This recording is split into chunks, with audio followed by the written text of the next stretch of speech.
we'll call to order the February 18th, 2020 Parks, Trails, and Lakes Commission meeting. Jamie, can we do a roll call when you're ready? Yes. All right, Commissioner Jason Steenblock. Here. Commissioner Tim Gary. Commissioner Tim Miller. Commissioner Doug Ramseth. Here. Chair Terry Steenblock. Here. Commissioner Karen Moorhead. Here. All right, so if we move on to looking for a motion and approval of tonight's agenda. So moved. Second. We have a motion and a second. Any discussion? Hearing no discussion, all in favor? Aye. Opposed? Motion carries. Jamie, I don't see anybody here for the open forum tonight. Are you aware of anything? No one for the open forum tonight. Okay. All right, so moving on, we have the meeting minutes from the January 21st meeting. Looking for an motion and approval of that. Make a motion for the January 21st regular meeting minutes To approve them, or? for approval. Okay. I'll second. We have a motion and a second. Any conversation on that? Hearing nothing, all in favor? Aye. Opposed? Motion carries. All right, now we're moving on to the NHS permit approval. All right, Commissioners, Chair and Commissioners of the Parks, Trails, and Lakes Commission, included in your packet, we do have a park event permit application for consideration tonight. Again, this is for the Forest Lake High School NHS. And this event is scheduled for Saturday, February 29th, so this is coming up fairly quickly. Unfortunately, just when it was not received just in enough time to have on our last meeting agenda. But it's a meeting or an event for Saturday, February 29th from 2 p.m. to 6 p.m. at Belts Park. And it's a charitable event that this group is looking to put on for Make-A-Wish Foundation. As you can see in the permit application, some of the events they'd like to consider is a snowman building contest, ice skating and sledding, and they also were considering, I think there was listed on here as a potential for a bonfire for s'mores, looking to give away some hot chocolate. So the request is that they would like to do some skating and have access to the warming house, which is during a period of time where we would have staffed hours for the warming house on that date. So I did reach out recently just to see with the upcoming weather. I did advise that, I'm not certain how the rinks are going to hold quality after this little heat wave we have coming up. I think they are still intending on having their event in some capacity, just kind of weather permitting on what's available to do at that time. So with that, I'm just going to turn it over to the commission for any questions. Otherwise, would just be seeking approval for this event at Belts Park on Saturday, February 29th from 2 o'clock to 6 o'clock p.m. So this will, they're saying using the sliding hill. So that's adjacent to the St. Peter's parking lot. And they're going to have this open from 2 to 6 p.m., which is over the time that there is a mass at St. Peter's. And so there may be some concern about a parking conflict if people choose to park in the St. Peter's lot for this event. Yeah, that's a good point with a service during that period of time. I agree that that would be maybe a problem, but thankfully on a Saturday night, the parking lot isn't full. Mm-hmm. So I think they would have enough room, but out of the respect for the church, I think we should reach out and tell them that this event would be held. And I agree. So they're not surprised, but I don't think it would be a problem. All right. The second item that I have is, do we think a bonfire is a good idea? And have we permitted bonfires previously? That's a great question, and We've had one bonfire at a city park, and it was a city-sponsored event, and there were some pretty specific criteria to follow. I would probably recommend against a bonfire from a third party at this time, just given the liability concerns with that, and unless it was a city-staffed event, which this one would not be. There's a certain wind speed that you have to monitor in order to have a bonfire. It has to be a certain size. Somebody staffed at all times monitoring it with a fire extinguisher. So there's a lot of logistics and safety concerns around a fire. So that was one piece of the event that I was not certain that would be permittable at this time. I don't recall if there are grills there. Could they use a grill? I don't believe Belt Park has any grills at this time. What about a gas propane fire? They have a little fire, if they could find something, they could have the fire with the propane, and they could still do the s'mores that way. So I didn't see in the application where they were asking to do a bonfire. I thought that they had noted it. That was one of the notes I made, was that I didn't see it in here, which then led me to think is, the s'mores, you can do those now. You can make a thing and you use the sternos. Yeah, and that's what I was thinking, and I think But I that's what was Jason's assuming- describing. Something like that. Maybe it had come through in an email originally Okay. with this concept and this idea. But one way to be clear of that, if this is approved, you can just put that, make it clear in a motion that with the restriction of no open fires or bonfires permitted for using it for making s'mores. All right. But there are other opportunities. Pull that out a little clearer, that only charcoal grill or a gas, whatever you call that. Little Bunsen burner propane. They have those, or they actually. Little sternos, and The you sterno can would make actually a- work the best, probably. You can make a bonfire. Yeah. A little s'mores roasting station. You see them at weddings all the Yep. time. Yeah. So, So you could put that clear in your motion, either permitting that use for s'mores or prohibiting an actual bonfire pit. I would be happy to make the motion to allow it, but put that caveat that it would have to be, whatever he said about the, not a fire pit. So I don't know how you'd expel that out, Option. charcoal or gas-driven There'd thing. be no wood fires. Maybe that's better. Permitting, okay. Restricting a wood bonfire and allowing for sternos to be used for making s'mores. so that was in the form of a motion, right? Correct. Okay, do we have a second? I'll second that. So we have a motion and a second. Any more discussion on this one? Oh, I think it's exciting that they're using it and doing it for a good cause, and it'll be a Yeah. good Yeah. example to others. Yeah, it's exciting. All right, all in favor? Aye. Opposed? Motion carries. Okay, what do we have next? We have the music promoter contract first. All right, so Chair and Commissioners, provided a separate cover today. You have an updated contract with Mr. Woody McBride for our Arts in the Park Entertainment Series.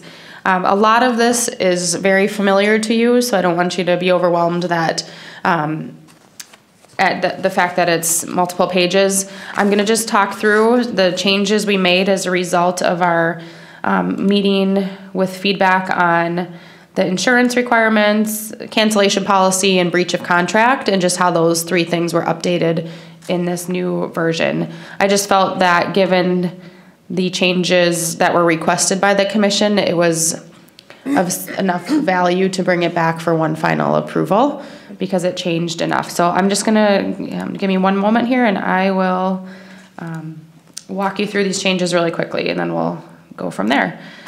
So just the main, on page 1, we just added a couple of recitals, whereas the promoter, just kind of clarifying our relationship with Mr. Woody McBride, that we are receiving significantly reduced pricing based on our relationship with him and our longstanding relationship, and that we've been able to work with him outside of Arts in the Park and have hired him for other community events, and also that we value the work that he does. So we added those 2 recitals on page 1. Additionally, if you turn to,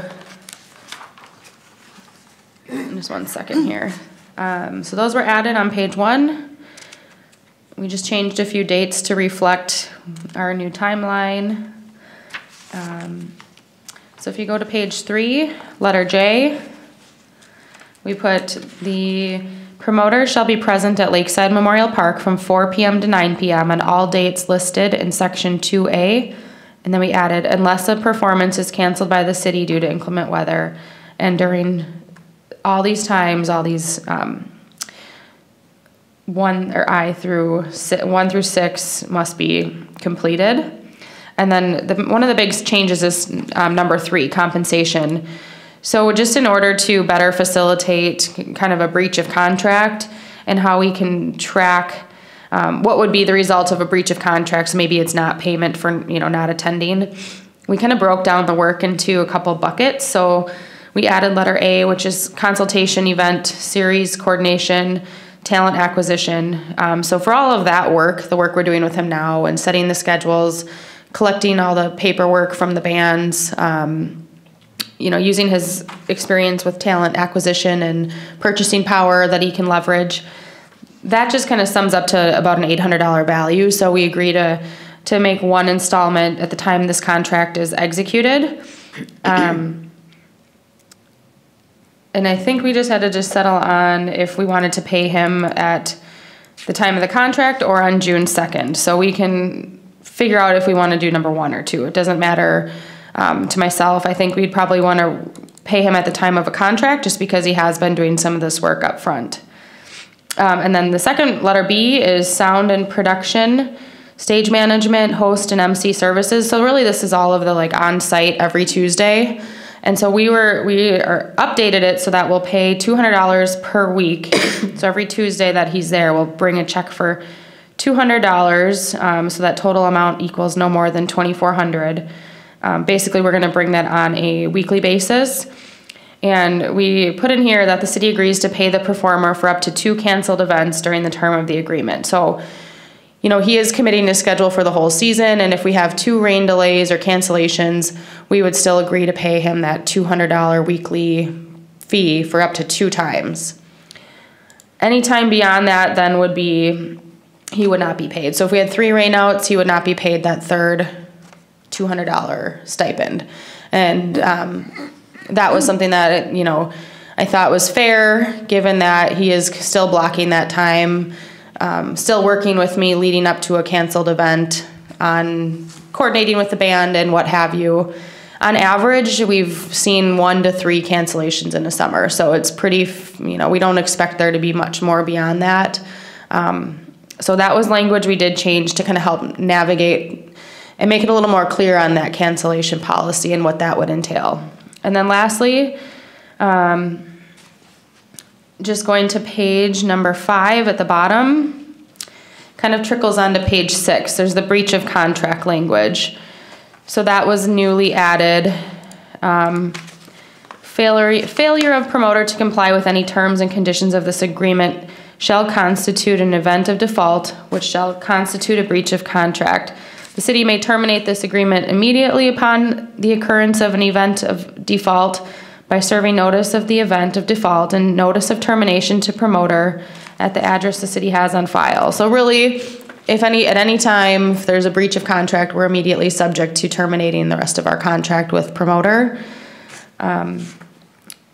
And then also the last sentence says, should this agreement be terminated due to the happening of event of default, city shall not be required to pay any further installments not yet paid under this agreement to promoter.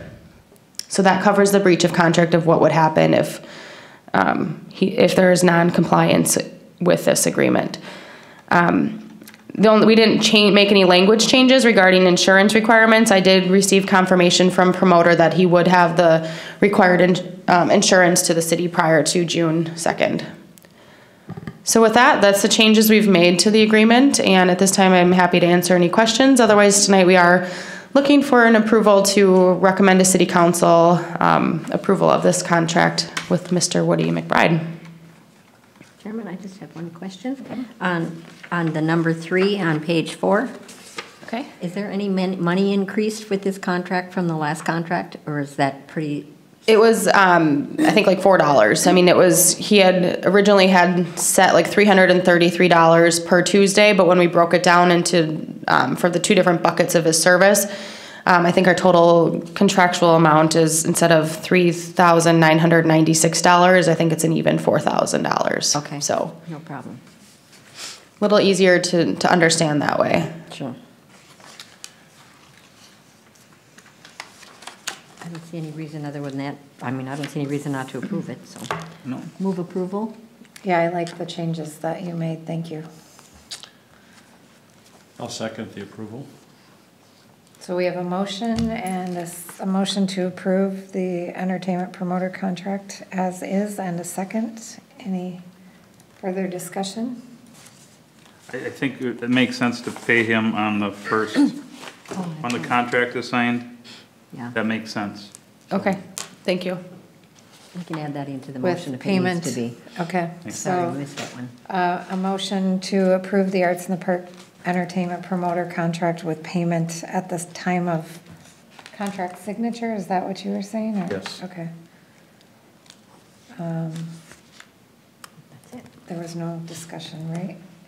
All in favor? Aye. Aye. Opposed? Okay, that motion carries. Okay, so now we're moving on to the concert series document for 2020. All right, so again, before you tonight is just a quick discussion on our Arts in the Park concert series.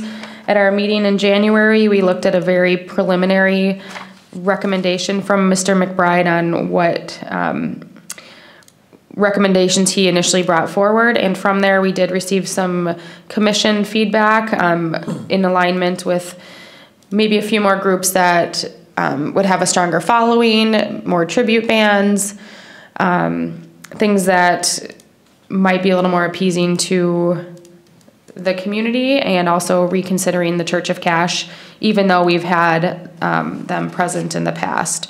So what you see here again is still indicated as a draft and tentative, but I did outline some of these are the updates brought forward at this time with dollar amounts attached to them. And these are dates that would work for the groups as you see listed here. So just kind of walking through this really quick with June. We did talk about last meeting, the Centennial Community Band would be great to have as a kickoff. So they are confirmed, meaning pending any approvals, but that works for them date-wise. We did have good feedback on maybe a Jimmy Buffett tribute night. That is a Jimmy Buffett tribute band. The Undergroove is a group we have had in the past, but a popular Twin Cities funk and soul. We had the tribute tonight to Journey, and then we decided on a kids' night on June 30th. Trisha and the Toonies is a high energy, entertaining group that I think would be a good fit for the community. The to be determined, we generally fill in some of the other programming on Kids and Family Night around the main event, essentially. So some of that would be working with local groups or seeing if we would get a group in, like last year we had the Wildlife Science Center come in. So some of those I could still work through, but we did put a budget of $900 for that night. And July, the Brio Brass Band is rescheduled from last year, so July 7th works for them, and they've already been paid. Country Night with Rex Cactus and the Radio Rangers. Just to comment on this, I know this has been brought forward as a recommendation in the past, and we had not moved forward with them. However, Mr. McBride does receive a lot of questions about this group when he's at Arts in the Park. There seems to be a local following or local interest in a group like this, and also just the fact that the price point's a little more. Can you repeat which one? July 14th, the Country Night with Rex okay. Cactus and the Radio Rangers. Thank you. You're welcome. But just gets a lot of input on that, and just knowing that we can't have every band in the higher price range. So thought that that was a good balance despite what we may think otherwise. Church of Cash would be available. Laval Jazz is confirmed as a reschedule. And then Riverside Rockets, this was actually has some Forest Lake ties to it. A couple of the group band members are originally from Forest Lake and inquired with the city. Mr. McBride thought that they seemed like a good fit for the event, kind of more high energy, and it'd be nice to have some Forest Lake connection to the lineup. Elvis, we talked about that at our last meeting, that he's just really a fan favorite and a night that really draws people out. Ride Band is another Forest Lake original blues band. And then lastly, the Rockin' Hollywoods. So this doesn't have to be final for approval tonight, but I'm hoping this is the last night we can really seek any final tweaks or adjustments if we're down to maybe 2 or 3 that we're still kind of questioning. But the intent is really to have one more discussion on it so that we can get to a final version here pretty soon. And if there's any of these that you just want more information of between now and then, I feel comfortable with, I think it's looking pretty good and open to any comments or feedback at this time. I have a comment on the Centennial Community Band. Did run into the director there, and I said, they were tentatively being thought of for this year, and they were so excited and very happy to be thought of. I didn't tell them it was confirmed, but at that time, but they were happy they were on the list of thinking. And now I'm looking, they bring a lot of people and talk about a Forest Lake connection. There's a lot of it there. And how come they only get $300? I believe that was their asking price. Wow.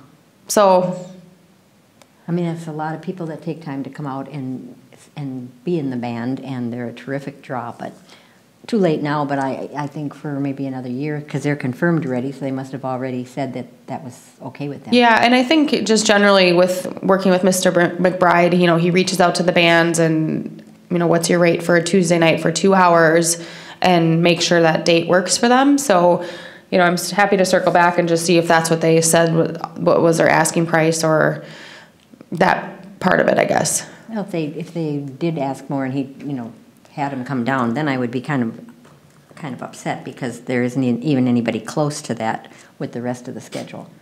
And they Sure. But if it's confirmed and all set and done, it's not anything to make a change for at this Well, I'll time. just make a note of it. Yeah, And that'd be appreciated. it's a good thing to note. I like the agenda. It looks really good. Yeah, it does. It does, So everything looks great. I'm happy with it. I agree. A variety. Yeah.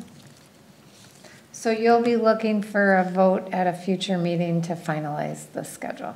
Yes, Tonight is there if any there's other discussion feedback purposes. on groups to consider that we aren't, or does everyone seem pretty content with the variety? Do we need to make another vote at a future meeting, or can we just make? We the don't vote tonight? necessarily, I guess, Some of these aren't confirmed yet. Would it be, not all of these have confirmed, correct? he has them on a courtesy hold, so there could be from when he produced this just recently to now a tentative approval. Okay. I could at least have him, if we're in a consensus, I can have him, verify that everyone's still available on these prices. Okay. And probably bring back a updated version with like the final flyer for approval, and just everyone's good to go on that. That's good. Sure. Mr. Ramseth? Well, I'm thinking, why don't we approve this, and if there are changes to it, we could approve subsequent changes. It's a discussion, and I don't need formal approval to keep moving forward. So if you guys are good, I'm gonna turn this into a formal I'm gonna move forward with creating a flyer and getting these bands locked in. Okay. Sounds good. All right, next on the agenda, we have the Arts in the Park vendor handbook for 2020. All right, so again, provided as a separate cover tonight is our Arts in the Park vendor handbook. And I do realize this is a pretty lengthy document, and the intent tonight is to not discuss every detail of it. Just want to thank Karen and Terry for taking a look at it and providing some comment on it to start with. But this is our vendor handbook, and tonight I just am looking for a little discussion kind of on a few key items, more specific to our overall Arts in the Park event. So we have our concert series, which we just discussed, and we're going to move forward with that lineup for 2020. But another big side of Arts in the Park is having our vendors, whether it's food trucks, farmers market, craft vendors, what have you. So really selecting high quality vendors for our event. We want reliable vendors that are going to be there every week. So we have vendors for people to shop. We have a full park, attracts more people. And so what we're really looking to do is just talk a little bit about our vendor handbook and some of what the Parks, Trails, and Lakes Commission would like to continue to see, or kind of just talk about Arts in the Park and how you want to see that continue as it relates to vendors and which vendors we select into the event. So right now we have a few different vendor categories. We have full season commercial vendors. We have handmade products, so people that are actual true doing crafts, whether it's handmade wood signs or homemade candles, people that are doing their own craft items for sale. We have nonprofits, there's a typo, but nonprofits with no sales, so just your schools, your churches, different organizations that want to set up a booth in the park. And we have offered single day vendors for any category. Also, we have food trucks, which we can talk about later. But I'm more interested in learning a little bit more about your input on our vendors for the event. So as we've continued to grow as an event, so has the demand for being a vendor at our event. We've got residents in Forest Lake, and we've got people traveling in from up to an hour away. With that, we've really just focused on priority to returning vendors in good standing. So we've had some vendors attending for multiple years. We've had other vendors wanting to get in for multiple years that are just selling a product similar to what we already have, so they're not eligible then to enter into the event. And we get a whole array of vendor variety. We get a lot of craft vendors, but we also get some commercial products. So we've had vendors like your 31 bags I've referenced. Norwex is a cleaning product supply company. We've had chiropractic companies. We've had Renewal by Anderson there. So we've had a variety of vendors. And I think we're just looking at a point of what is Arts in the Park mean to you and the community. And I think that'll help kind of guide some of our vendor criteria and who we allow or how we go through our selection process moving forward, if you'd like to see any changes in that. So with that said, I don't need to go through kind of some of the vendor details about your booth assignment and space and sharing and all of those items, but just really a little bit more about the vendor selection process would be really helpful as we look to get vendor applications up and running in the next few weeks here, and how you want to go about the selection process for 2020. I will make one last comment how with our vendor applications, we have turned these to an online application format for the last couple of years. It seems to work pretty well in the fact that we're able to get a timestamp essentially of when they're all submitted because it comes in electronically. So when I put the application online, you could go up, we can we've set a period of time where we allow applicants to apply, and then we review that initial applicant pool. So maybe that first window we'll accept applications March 1st through March 15th, and we'll look at that first pool of applicants and start approving based on returning vendors, products you're selling, and then beyond that, we continue to accept applications until we're full.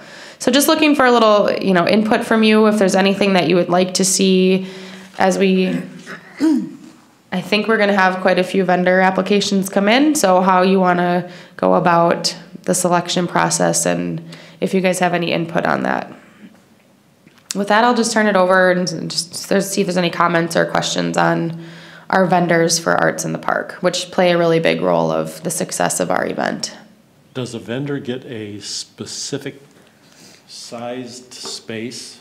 Are they all the same, or do food vendors get larger spaces, and do they pay more if they take up 2 spaces as opposed to 1?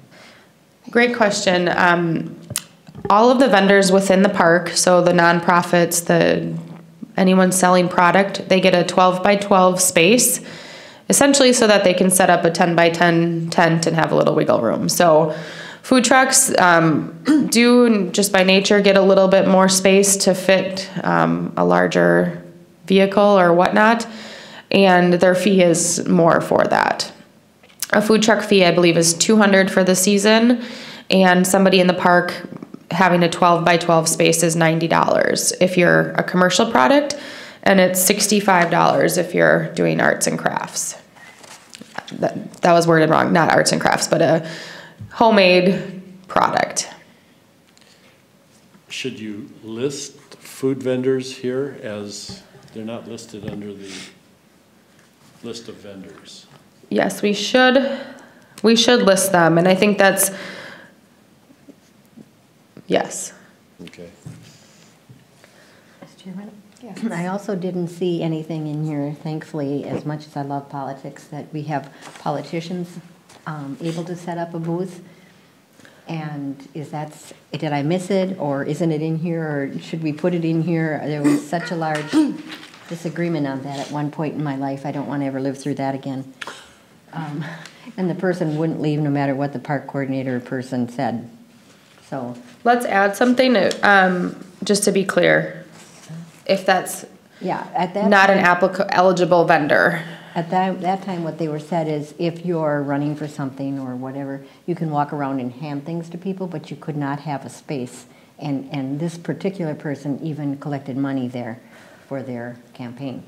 So that's why I wanted to make sure it was perfectly clear that we don't want this to turn into a political thing. It's a fun thing for people to forget politics. I totally agree with you, no politics. I think there may be something in city code where they are allowed to walk around and hand things out. That might be in city code, but we can clarify, like if you think of this going on our website, like vendor applications are now available for Arts in the Park. Here's who's eligible. We have those kind of categories, or maybe we need to spell out like, are you thinking of applying? Here's who we're going to consider, and here's maybe examples of vendors that would not meet our criteria for the event. And that kind of comes up with, I think we've had requests for people coming in to sell popcorn for like girls, Boy Scouts, for example, but they'd have to be a paid vendor to do that. And there's been some challenges with that. And we've gotten a lot of nonprofit requests, which is great, and we want to support the nonprofits. And I know a lot of other communities have limits on how many nights a nonprofit can attend. So some nonprofit, I don't know, every community is different, but right now we do allow a full season for nonprofits. And I think that might be something to look at and just see if it's a half season or 6 out of the 13 weeks, so that we can just get a more variety of nonprofits and opportunity to participate. Because we do have limited spots in the park, and that has been a challenge. I'm going to pull up a map in just a second here so you guys can review Have we gotten any feedback from community members on what they'd like to see? Because I was thinking maybe some more handmade or some unique vendors that would allow people to buy things at a reasonable price, versus I go to Arts in the Park and I have to bring my credit cards and my second born to be able to buy something. So my own personal opinion is it would be nice to have some more of the handmade types of businesses, and then making sure we're not duplicating, like using the boutiques, for example, 5, 6, 7 boutiques there, and Yeah, that would not be good. so and I would say boutiques and jewelry are kind of the two areas where you get multiple. And I think it's okay to have a few of them, but because they can be a little different in what they provide. I'm just gonna pull up the map so you can kind of see what we're working with on I think space. some vendors that have something of value to offer, and it's not somebody doing their own garage sale at Arts in the Park as a booth and calling it retro junk or whatever. I know, yeah, so. Well, I see what you mean. And, I feel bad for some of the vendors because they have beautiful things and they are high priced, and I wonder how many do they actually That's what I always sell? wondered too, That was, sign guy, I just love his signs, and they're more than I can expend, but yeah. if they come back. But if they must come be back, okay. somebody must be buying them, but I don't know, maybe looking at some of that. I think it's a fine line with the nonprofits. If we have too many nonprofits in there, or they end up pushing somebody else out, and you're just going from, we will lose some of the draw, because it's kind of a mixture with the audience, right? People like to watch the band, but they also like to get up and meander around as well. So It's kind of like politics. Some, in this. it's a balance. It's a balance in that Yeah. the nonprofits, if we I think it was in Minnetonka or someplace, which I don't usually like to copy, but there was one you put out that they have a limit of 3 for a certain amount of time, and then they rotate. I thought you put that in something that you sent to us. But even something like that, where we would have a limit on how many, Yeah, and then maybe for a shorter amount of time. yeah, yeah. I suppose then you get into which band I want to be there for that one. Well, and that gets back to when we get to the point where we have a sponsorship program, that may impact who would be here as well, depending upon if we end up doing something in that sponsorship program where they get a booth or they get something as a result of whatever it is they do, so. So if we had to set some criteria on how we select the vendors, would you say that it's important to you to have priority going to artisans that, true, like crafters that are doing their whole handmade products? Is that important as a priority for vendor selection at Arts in the Park? I feel like it is, Yeah. but Have you been down to White Bear? I have not been down to White I Bear. haven't been there for years. So I don't know what they do, but I agree for what my knowledge base is of it, that I really appreciate those people that you were just talking about having And- priority over selling windows or Right, and so what happened, I noticed more, we did, as the event gets a little bigger and more well-known in the community and surrounding communities, I did notice there were more requests for some of the artisans, like later in the season, once we maybe were full or had spots already committed to other groups. So I think maybe we put that as one, our priority in vendor selection. Up to a certain period of time, the priority would go to this group, and then once that time expires, then we look at vendors in good standing that have been at Arts in the Park for several years, if they've reapplied. Because I know that there's a lot that want to come back as well. Yeah, our selection process in here was a little vague, so that Yeah. is an area where I think if we have some type of Page criteria. 3. That it starts on the bottom of page 2 and goes on to page 3. It talks about the purpose of the vendor application, but it doesn't, we don't really, we talk about that we want a balance of products, and maybe that's okay. But how do you ensure fairness to the vendors? I mean, that's really Right. hard to. And that's been a big challenge because, like I said, we've had some people selling the same product at the event for 5 years, but then I get calls from these same people that want to get in selling that same product. And if we have those vendors continuing to come back, we're not giving the opportunity for somebody else to participate in the event, just given that they sell the same product. So, just some challenges around that. And we have had a vendor selection committee, so maybe we just have another committee this year. And as the applications, that first batch of applications come in, we sit down and review based on what they're selling, if it's craft products. And we have no more room. I mean, sometimes the people that are on the fringe over here, I think, are kind of out of the loop as it is. But Yeah. if somebody or a nonprofit would want it it's not real close to anything, but they just want to be there, that would be a spot that they could have. Yeah, and that is, looking at the map here, what, like vendor spots in the park, numbers like 8, 9, 10, and 11, and then like 13, 14, and 16, and 17. We have used those primarily for nonprofits, just because they are not as, there's not as much traffic over there. There can be if it's, if all the vendors are there in that night. And you can balance it out with vendor assignments. We have generally used those spaces for nonprofits.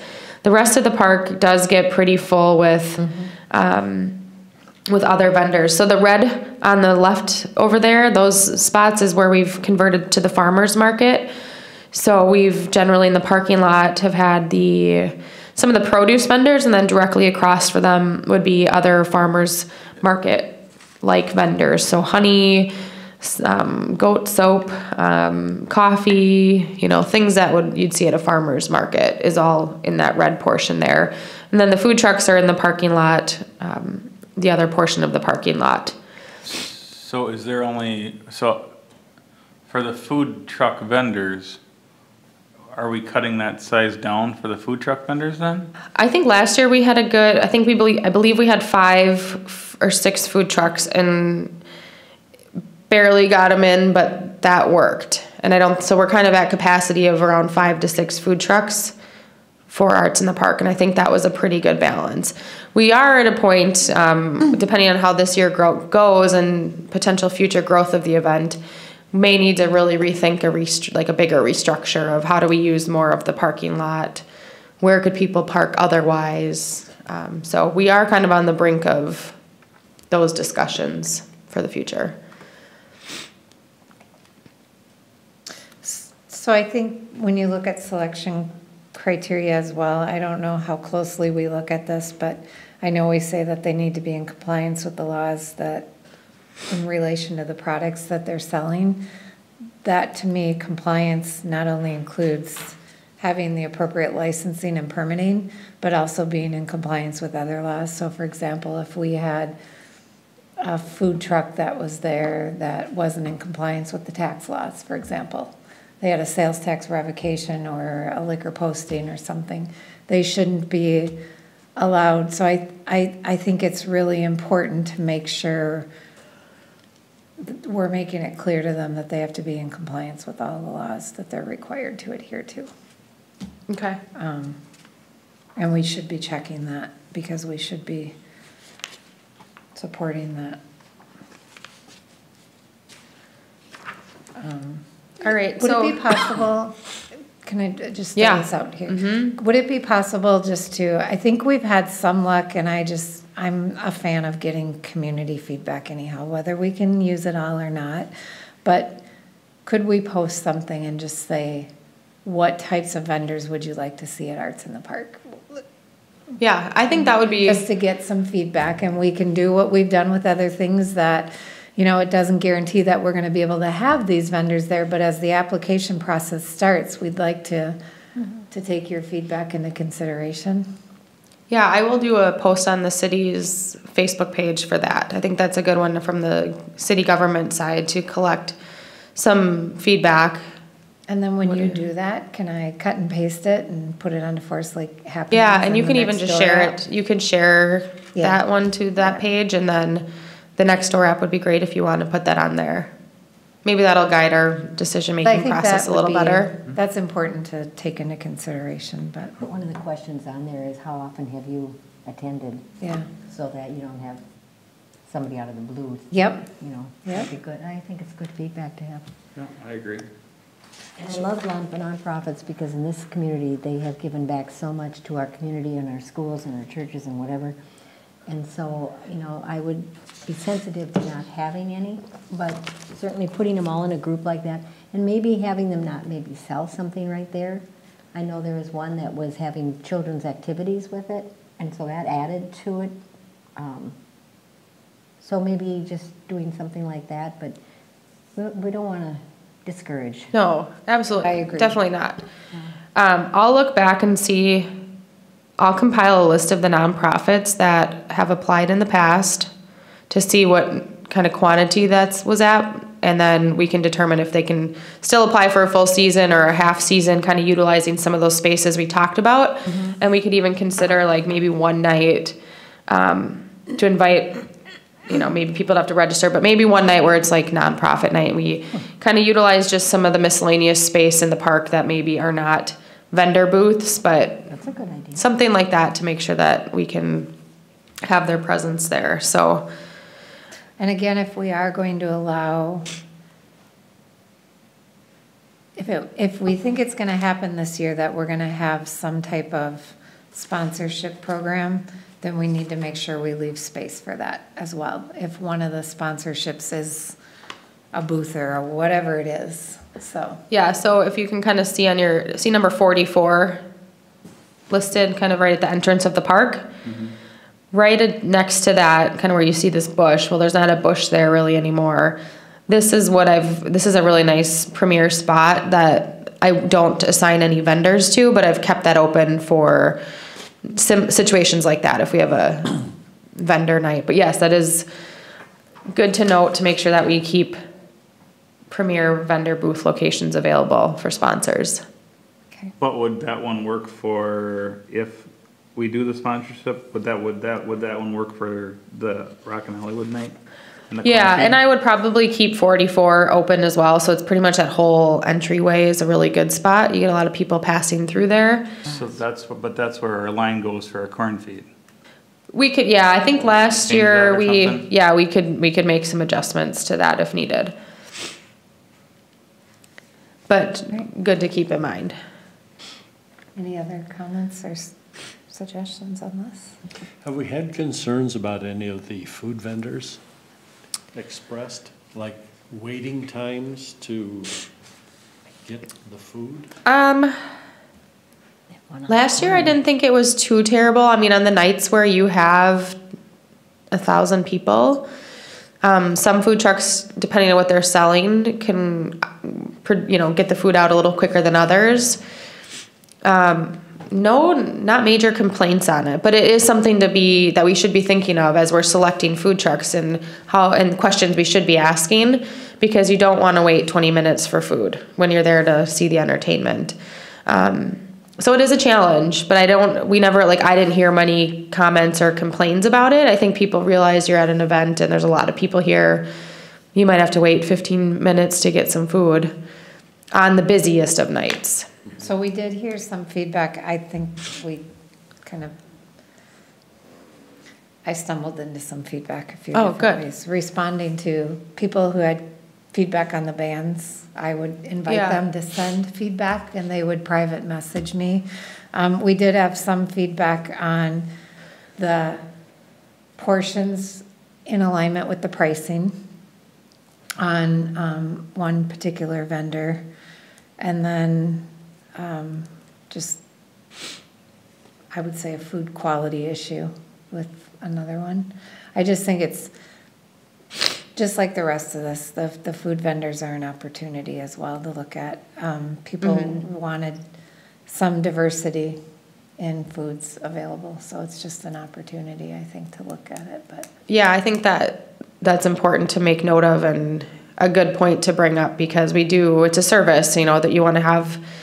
We're responsible for helping create a good experience from a spectator standpoint of somebody coming out and taking the effort to get down to the park and spend their Tuesday night at the park. We want them to come back. So, we want it to be a good experience. And so the decisions that we make, from which vendors are going to be there for them to shop and which food options are available there every Tuesday night, and the groups that they're listening to, all of those and many more of our decisions kind of impact the success of the event. So I think as food truck applications come in, we, as a committee, can look at those closely and maybe do a little more thoughtful process on that. And maybe that's even one where we get some more specific feedback as it relates to food trucks, because that's such a niche and we have such limited space. So we have room for 5 or 6 of them.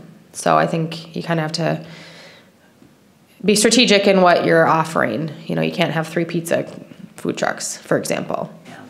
And I think we're limited too, to based on the size. I mean, certain food truck vendors want to go where they can make the most money as well. So I think that impacts us. Yeah. I know that one on the corner with the french fries and freezy things, very popular all the time. Talking about Well, raising unfortunately, and good for them, they're retiring now. So last year was they decided was their last season. So we will have that gap to fill. Good for But them. we had a long-term food truck vendor that was really popular, kind of served a few different options, you know, kind of more hot dogs, chili dogs, chicken nuggets, french fries, kind of finger food that was very family-friendly, big freeze pops. So they will be missed. Yeah. But so I think what I'll do is I'll do some work on this after this as a result of this discussion. Bring forward just maybe via email. I'll send over to you guys just some information and then a timeline for getting our applications online and when we should start reviewing those. I've had a lot of calls already about people excited to apply. So Good. Yeah, and then Jamie, I'll give you my hard copy because I had a couple comments. Okay. I'll just give it to you. that sounds great. If you Great. think of anything else, just let me know on that. All right, so next on the list is Castlewood. All right, so just a quick update on the Castlewood Golf Course. We had our RFP out and responses were due January 31st. So at our last meeting, we talked a little bit about the process that we've gone through, and I hope you all had an opportunity to watch the city council meeting where Patrick Casey provided a pretty thorough update on the process of working with JT Walker Enterprises. So the RFP came back and we didn't get the response we were hoping for. We still are waiting to hear back from a couple groups, but we've been working really hard to prepare for a golf season coming up in 2020. And should know more in the near future, but the city did send out a letter to former members or any members of Castlewood Golf Course that we received their information passed on from JT Walker Enterprises. So members should have received that letter by now. It went out on, I believe, Thursday of last week. Just basically kind of the same update as now is that there's going to be a golf season and the city's working hard on the solution for that. So there should be more information soon. I did update our city's website just with a little more information on our golf course. And I've been working a lot with JT Walker Enterprises has been great in this transition, providing information. So just want to thank them for that, their cooperation in this. So at this time, that's just the update of kind of where we're at in the process. Hopefully tomorrow or yet this week, we hope to hear back from the other couple groups we're looking at and kind of move forward from there. So we've been working very hard. I think we're positioned fairly well. We've got a lot of that information and looking forward to kind of the next steps in this. Has So anybody submitted a formal proposal at this point? we didn't get a formal proposal. We've talked to a few groups in the kind of negotiations to see what's the right mix and fit for our golf course. Jamie, I think depending upon where this ends up, there might be value in doing a joint workshop with us and the council, depending upon the responses that you get Okay. and where it potentially ends up.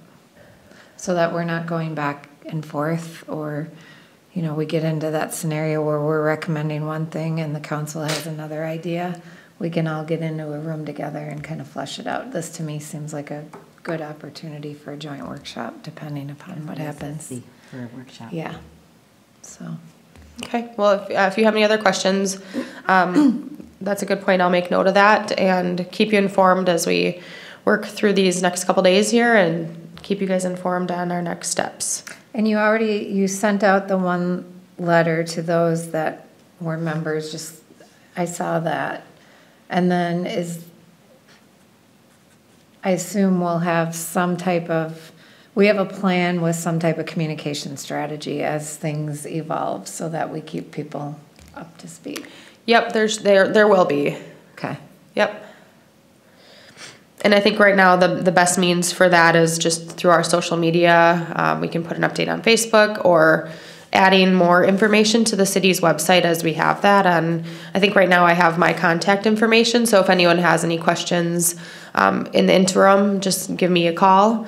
But as we have more updates, I think that's a quick, easy spot to put some updates and then send out to any members or the community in general when membership rates are available and kind of the timeline for some of those components. Okay. Any comments, questions? Okay. So Veterans Memorial Project? Okay, and this is just a quick update for you. City of Forest Lake has a Veterans Memorial Project that's been being fundraised for quite some time, and the funds for this are collected through the sale of Veterans Memorial bricks that people can purchase for down at Lakeside Memorial Park. The city's a fiscal agent for this, so we take in the revenue from the sale of the bricks, and then we pay the engraver out of that revenue, and we are holding the money for this project for Lakeside Memorial Park. The concept that was brought forward years ago includes the splash pad and the water feature downtown. And so, to make a long story short, this group has kind of reconvened, reestablished with some new energy and some new members to the group. Commissioner Tim Miller, he's been representing from the Parks, Trails, and Lakes Commission. So at our last meeting, which was January 21st, we met following our Parks Commission meeting, just kind of clarified the process moving forward so that everyone's on the same page, what everyone's role and responsibility will be. And I just wanted to update you that this is something that will be coming forward to the Parks, Trails, and Lakes Commission in the near future as this committee kind of navigates through this process. So they're just looking at some new fundraising efforts to maybe raise dollars a little quicker, revisiting the concept plan, and that's where the Parks Commission and the city will be really involved, approving that concept plan. Right now it does include that water feature, and that may go away in a new design. So I just wanted to let you know that there's a new energy around this, and that group should be coming forward in the future meeting, March or April, to present some ideas to the Parks, Trails, and Lakes Commission, and you can weigh in at that time. Is there a specific site in the park that they want for that splash pad? Yes, so the Veterans Memorial, I'll pull this back up here. The Veterans Memorial, if you're familiar with where the flags are at the park, so we're just looking at this map. This, right now, the pavers, if you can see right here where my cursor is, they have the pavers installed right along this sidewalk here, and then the flags are around this perimeter. So the concept is to have the splash pad feature, within this area. I cannot see your cursor. You cannot, so Left-hand side. Right here. Oh, okay. in that area, and I can, Space there that you can't use for. I can show you too. We have a little bit of information on our city's website of what their original proposed concept would be, but I wouldn't, that could be changing. So the group's going to be working through that. And I think what the goal is to figure out a way to try to fundraise more and soon in different means. So whether it's like a sporting, like a youth sporting event, sometimes they have fundraisers there, and the funds could go towards this project. So I think they want to just look at expediting this a little bit to see how we can get this done a little sooner, knowing that funds need to be donated and acquired first. And at the time when that came up was the same time that the Minnesota State Fair was taking out their splash pad for liability reasons. And so it became apparent at that time that wasn't a popular idea. Others thought maybe that was kind of not even, what would you say, polite to do things like that right around the pavers, and there was something about that. But then the real thing was the expense of putting water and providing all that water and all. I don't exactly know anything about what they were going to have to do, but it was a hugely expensive venture to add water to that area. Yeah, and so that's- I hope they're knowing that. Yeah, and I think, so the original concept design came about with the intent of wanting to have something there that would draw people in and take time to enjoy and go over, you know, and see the memorial pieces as well. So an attraction in a sense, but we've also talked about just from a brainstorming piece, maybe it's a light show or some light feature that could be attractive. North St. Paul has a really neat Veterans Memorial and similar kind of space to what we're looking at. So just kind of keep in mind, and like I said, don't get too stuck on this design, but something that draws people in and that they can actually honor and memorialize the reason of having it there. So the group's going to do a lot of the legwork, and that was defined in our last meeting, that this committee is responsible to do the work and bring it forward to the Parks Commission for presentation and approval. It may be beneficial to let them know that several of the members of the commission had a concern with the splash pad, so that way if they choose to bring it forward, they're not surprised if Good point. it gets voted down. Sure. At least being transparent and upfront with them that there were some concerns amongst the existing commission. I also would like to say that also with the splash pad, that I think I don't think that's the right thing. I think that to memorialize the veterans in a unique setting, that would be great. But I don't see the splash pad along with Yeah. So if you can, along with just even the upkeep. I mean, just even the upkeep on it and all the chemicals that you need to pumps and. Yeah, it's an expensive piece, and I think it's- if they change the design and concept plan to something without the water feature, I think that the funding might be more obtainable in the near future, 1 to 2 years. Well, splash pad also is a very short season for that, and so you've got all that space taken up with a splash pad for 3 months out of the year. so maybe just hearing the feedback, I mean, you can. Yeah, no, that's helpful. You can clearly hear you have at least 4 members here this evening that have some concerns. So just to help them be I will pass that successful in on. their endeavor, it might be good to pass along to them. Noted. I'll pass that on. Anything more on that? So then we have Parks, Trails, and Lakes Commissioner updates.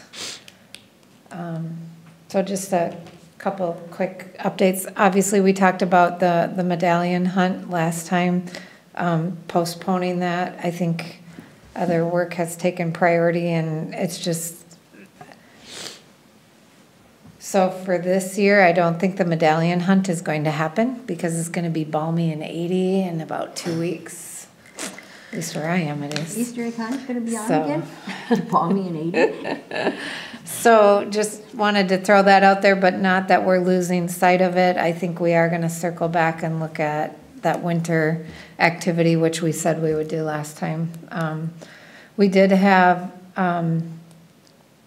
a donation. So the Forest Lake Lions are celebrating their 60th anniversary. And one of the things they asked about was the ability to donate some money to plant some trees in the community. So we did ask Jamie for a cost estimate on that, and Jamie worked with Dave to figure out where we would need those trees. And that has been approved, so there will be a donation made to plant some trees both at Fenway and at Lakeside Memorial. So that hits one of their goals as it relates to giving back to the community and their 60th anniversary. We also received another donation that I haven't talked to Jamie yet about, but this would be a pretty sizable donation from the organization that's looking at it in sponsorship of the Spring Fling. So that will allow us to potentially do a couple different things as it relates to the Spring Fling. I know the feedback we got last year was really positive, but we were missing kind of an activity for that junior high, high school age. So this donation might allow us to do something more there. So more to come on that, but So we don't know from whom, or it's not out there? it's not out there yet, but it does look like that one will come to fruition, so that's good. Yeah. Those were the updates I had. Did you guys have any updates? I had nothing. I don't have anything. I didn't have anything as far as that I went to or meetings or anything, but being an observer of Belts Park, I see another situation that we had again with the ice where people, it's so tempting. They're putting up hockey things and playing hockey there. And someone says, well, if no one's there, what difference does it make? And the last time that conversation came up, it said it makes a difference because people that are driving by who might want to take their children there for recreational skating will see that and go, no, I'm not going to get in by those hockey people. So it isn't a big thing. It hasn't been every single day or a week, but there have been more than a couple that have set up their shop there and been playing hockey. So I don't know if it's marked in the warming house again, that no hockey sticks. I will double check to see if we have that posted. Okay. So thank you for bringing that up. No problem. Jamie, did you have anything else? I think that is it for now. Okay. We've got our next meeting scheduled for March 17th at 5 o'clock. Do we have a motion to adjourn? I'll make a motion to adjourn. I'll second. Right, all in favor? Aye. Opposed, motion carries.